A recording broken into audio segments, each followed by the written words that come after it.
Между тем, через несколько дней в Якутии официально начнется пожароопасный сезон. И лучшая защита от него – это предупреждение.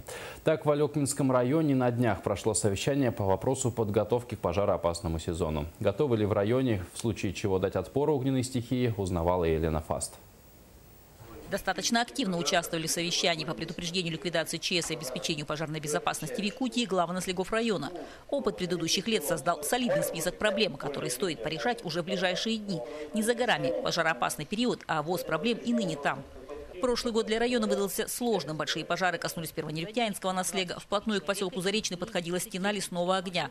Тогда ответственность за последствия решения принял на себя исполняющий обязанности главы района – пустить встречный огонь. Поселок отстояли.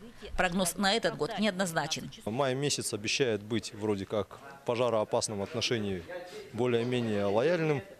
Принесет нам холодную погоду, мы надеемся, дожди.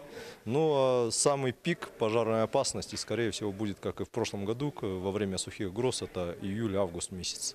Тем не менее, стоит подготовиться основательно. Сложности с выплатой заработной платы, низкий ее уровень обескровили кадры организации, на которых лежит решение вопросов. Главам все сложнее найти добровольцев. Есть вопросы по обучению. Когда мы человека привлекаем к тушению пожара, мобилизуем, то необходимо, конечно, заключение договоров и должна быть гарантия, а этой гарантией должно быть страхование от несчастного случая. Мало ли, что там с ним на пожаре случится, и, может быть, семья останется без кормильца и так далее.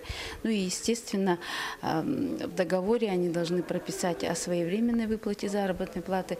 На сегодня у нас заработная плата своевременно не гасится, поэтому в этом плане нам очень сложно отрабатывать, конечно. Самое же главное – пожары не ждут готовности. Леса горят не по расписанию. Елена Фаст, Максим Копылов, НВК «Саха», Алекминск.